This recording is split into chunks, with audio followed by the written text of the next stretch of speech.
Hello and welcome back to Makeup and Astrology Monday. I'm going to be teaching you all about the history of astrology today. It is so interesting, and I bet you that you are using astrology in your everyday life and you don't even know it. You don't even know it, girl. So I'm excited for this. I'm also going to be doing this look right here. I'm recreating this look from Isabelle, and it is beautiful, and I needed to recreate it when I saw it. So that's the makeup that we're doing for today. But let's jump into it because I'm super excited to teach you all about the history of astrology. And if you notice, I am so overwhelmed with so many things going on, which I'm going to share with you guys so soon. So make sure you're following me right there on TikTok and on Instagram especially, because that's where I give daily updates and chat with you guys in my DMs. So as we get more into my astrology and makeup Mondays, I felt like this is a good place to start with the history, because first of all, it's so interesting, and as I said before, you're gonna be blown away by how many things in like high school just like skipped over the fact that there was so much like to do with astrology. Really interesting. But astrology essentially dates back to literally 5000 BC. 5000 BC, forever ago, and we kind of start off with Eastern astrology. And there's a couple differences between Eastern astrology and the astrology that we know now, which is Western astrology. But the Eastern astrology actually started with India, and it started in the Hindu religion. And that's another thing too, is that astrology was heavily based through religion, which is so interesting, until Christianity came along and said that it was basically at the hand, like the word of the devil essentially. But we'll get to that when we get to Western astrology. So there is religious wisdom that traces back to what's called the 7 rishis, and the 7 rishis make up a constellation called Ursa Major, which we know as the Big Dipper. These 7 sages were 7 stars, a part of this constellation. The Indian zodiac, which is basically all of Eastern astrology's zodiac, is based on the lunar cycles, whereas our Western astrology is based on the solar cycles. And there's one thing that's really different about Eastern astrology, specifically Indian astrology, is that they believe in reincarnation and karma. Basically, your astrology chart, or your astrology in general, is based on where you are, where your soul is, at what point of life your soul is at. So the karma is contingent on 3 different things, and I have them written here because they seem like some golden rules that I have to read right off my notes. Karma and reincarnation are based on your influence in this current life and one's acts committed in previous lives, your influence on one's present acts on your next life, and then all of the unrealized acts. So basically, be a good freaking human. Thank you. So as I said, it's based on whatever part of life your soul has reached. And that's kind of the basis of Indian astrology. Then we move over to Egyptian astrology, and Egyptian astrology is similar to that of Indian astrology, but where we've kind of discovered that astrology connection is with these, I don't even know what to call them, pharaohs, kings. Their names are Ramses, and I think it's Ramses the second and Ramses VI, which I want to say is the 6th. The first Ramses had astrology symbols on his tomb and specific dates when the sun rays would hit his tomb, and they were in fact true. Sun rays would hit his tomb on these specific dates. And then this next Ramses, the 6th, way later on, he had a star map drawn on his tomb that basically gave you an entire calendar of the constellations and stars, and it basically can chart the stars throughout the years. Then we move a little bit over to Chinese astrology, and honestly, hello. I feel like Chinese astrology interests me the most because it's been the most consistent ever since it was discovered years and years and years ago in BC, sometime in BC as well. And the interesting thing with Chinese astrology is that it's based on 12 years, not the same lunar cycle that all of the other Indian and Egyptian astrologies are based on as well. So Chinese astrology is based on 12 years, and each year has a different animal representing that year.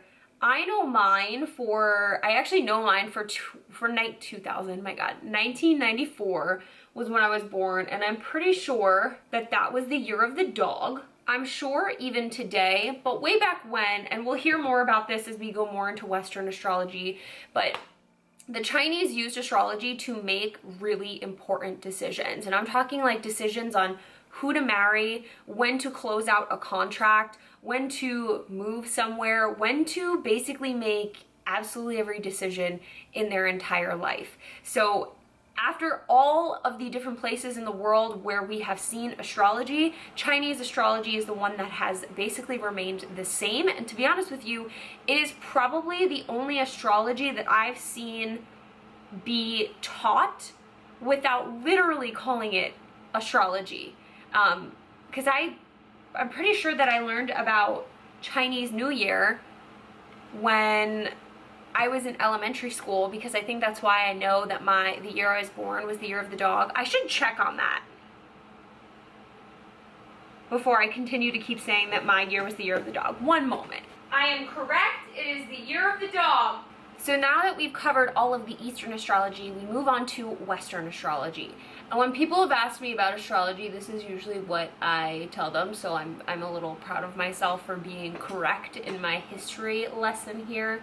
But I would basically say astrology started with the Babylonians, which it did in 4000 BC. So over here, astrologers were actually priests. They would sit in these things called ziggurats, and they would basically look at the moon and the stars between 2800 and 500 BC. Now we know that the sun exists, the moon exists, and Venus exists, and those were really the only 3 planets that were being studied along with astrology. And to give you some future knowledge that we'll look into in a future video, the sun is basically kind of like your ego, moon, emotions, Venus, how and what you love. So planets were given different characteristics, like I just mentioned, to differentiate from each other. So for instance, they called Mars the fiery god of war because Mars was reddish in color. And interesting enough, Mars basically describes, it's like the planet of aggression. It basically describes like your aggression, what makes you angry, what gets you fired up. In addition to giving characteristics to the planets, these seasons were also given symbols. And at this time we had spring as the bull, which now we know as partly Taurus. Taurus is the bull. We have autumn, which is the Scorpio. Summer as the lamb, and winter as the turtle. So we kept 2 of those 4 in our astrology for today. So therefore, the invention of modern astrology is credited to the Babylonians, specifically Cercio, I believe is how you say his name, and he has a quote, and I'm going to read it to you. They reside, in regards to why the Babylonians were such acute astrologers, They reside in vast plains where no mountains obstruct their view of the entire hemisphere, and so they have applied themselves mainly to that kind of divination called astrology. So basically saying there was nothing obstructing their view from the this planet and the stars, so they must be correct. A lot of the basic principles of astrology have remained the same today since the Babylonians have set them in stone. One being that the sky is 360 degrees, round, full circle, and each part is 30 degrees. So if you actually look at an astrology chart, you'll see that things are separated by 30 degrees. In addition, there were 12 different signs, which there are still 12 different signs today.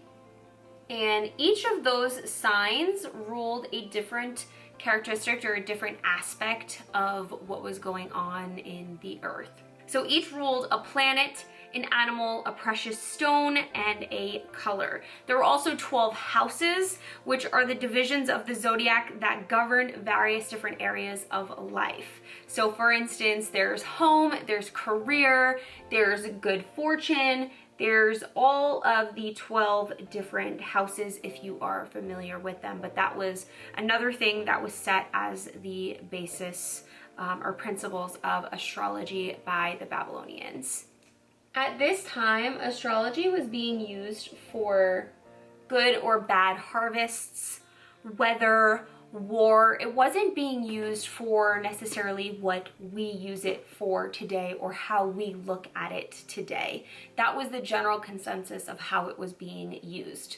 During the 5th century is when astrology started to get a little bit more personal. Some other really interesting things that I want to read in here is that in Babylonian astrology, the constellation of Cassiopeia rules over Syria and Palestine, and this constellation was called the Woman with Child because every 300 years it produced an unusually bright star. And astrologists calculate that this was the star of after the birth of Christ, and may be the star that the 3 wise men followed to actually find them and give them the gifts. In addition, Jews were also known to have practiced astrology as well, and the modern day expression Mazel Tov is used on occasions of joy, and it means, you know, good luck. But what I found so interesting is that few people know that Mazel Tov has roots in astrology because Mazalot in biblical Hebrew meant sign of the zodiac or constellation, which literally means when you say Mazel Tov, it literally means to wish someone a good constellation. What? Did we just like skip over these things? Did we just skip over these things? Huh. So in about 900 BC, we have the Greeks. The Greeks came to astrology a little bit later than everyone else. And the word planet actually comes from a Greek word that I'm going to butcher so badly. Planetes, meaning wanderer. So essentially the stars were fixed and the planets were seen as travelers crossing the sky, aka wanderers. In the 14th century BC, we have an astrologer and mathematician by the name of Exodus, which I do remember talking about him in school. For some reason, I wish I had my history books or my science books to see if there was any mention of astrology, because he was an astrologer and mathematician. So Exodus created a calendar and he split the sky into 12 different parts. He was the first Greek to scientifically explain astrology. There was a turning point in Greek astrology when Alexander the Great actually took over Babylonia and took in astrology. There was a legend that said that there was an astrologer that told the queen that she was going to give birth to a ruler, and that ruler was Alexander the Great. So the Greeks took over Babylonian astrology. They renamed 5 planets, and later on, which we'll get to in just a second, the Romans actually renamed the planets according to their own mythology. Then we have the father of modern astrology. His name is Bartholomew.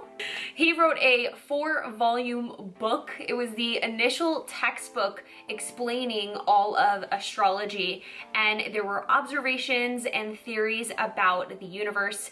These volumes were called Tetrabiolos, and his theories stayed in play for 1400 years, completely unchanged until 1543, when Nicholas Copernicus challenged his entire theory that the Earth was the center of the universe. I do remember talking about that in school, but I don't remember it mentioning anything about astrology. So astrology was brought to Rome by the Greeks when the Romans took Greek slaves. And under the reign of Julius Caesar, every single important person had their horoscope read or had their horoscope figured out. Now keep in mind, at this point, up until even this point, astrology was not for the regular human being. It was mainly for rulers and their people.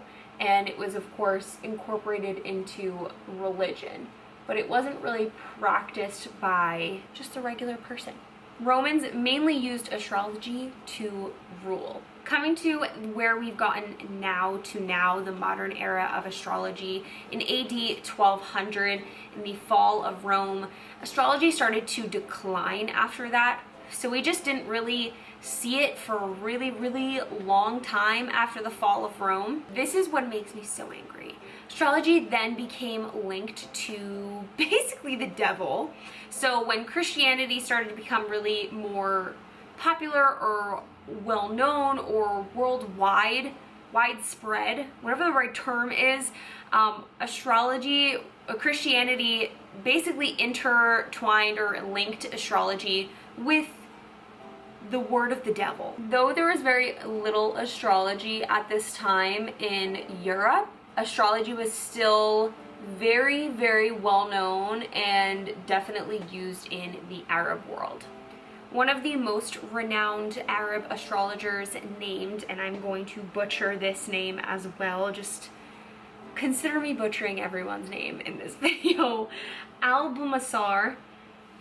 His translations and writings found their way into Europe, and he was basically one of the people to contribute to the rebirth of astrology. So astrology didn't really return at this point until the Renaissance. So even during the Renaissance, Catholic popes used astrology, but at the end of the 17th century, astrology was again linked to superstition and a word I'm going to butcher, occultism. But in 1781, Uranus was discovered. 1846, Neptune was discovered. 1930, Pluto was discovered. Astronomers widened their view of the entire universe, of the planets and stars and everything that was out there. So did astrologers. So astrology started to not change, but just get a lot more complicated at this point.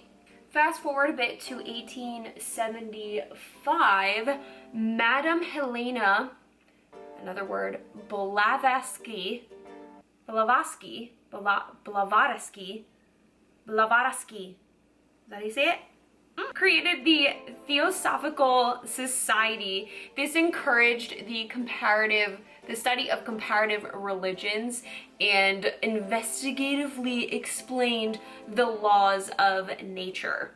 And then in 1914, which I want you guys to realize that really was not that long ago, we have two important people that really brought astrology to light. We have this man named Alan Leo. I don't know if there's like a pun intended here, but pun intended. He was the British astrologer that created the Astrologers magazine. He wrote so many texts, later was renamed Modern Astrology, but dude got arrested. Dude went to jail. Poor Alan Leo was behind bars because he was charged as a fortune teller.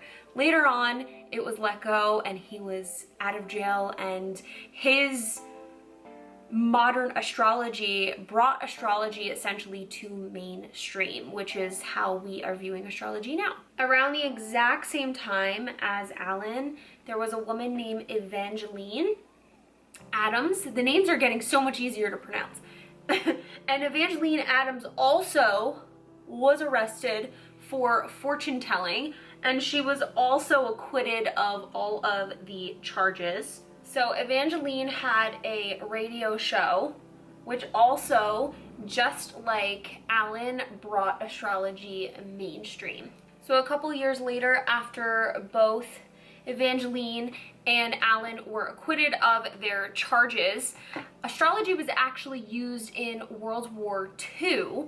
Nazi leaders actually used astrology, and specifically Joseph Goebbels, we don't have to say his name correctly, had a number of astrologers on his staff who translated astrology. The only problem was that the astrologers on this staff took the astrology and reinterpreted it to basically favor the Nazis. And we all know how that ended. In the 1960s, astrology started to become a lot more popular.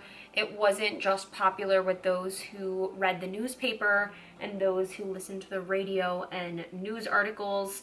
It started to become even more mainstream. In 1988, astrology started to be on headline news because Nancy Reagan, the wife of the president at the time, actually used astrology herself. She apparently used an astrologer to make important decisions in the White House, and that kind of made a lot of people angry that she was making decisions based on a pseudoscience and trusting of someone else. But she defended herself by stating that her personal astrologer or astrologist was basically like her therapist. I mean, I'd say the same.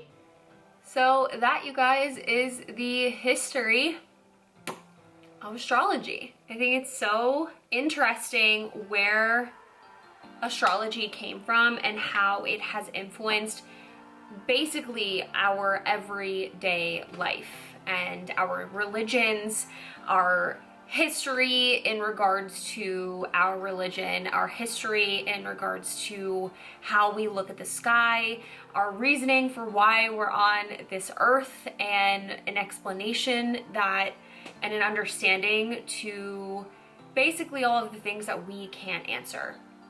And sometimes I even look at astrology and I'm kind of scared at how spot on it is, and I do know that it's definitely up for interpretation, always. But I think sometimes those things, it's too coincidental.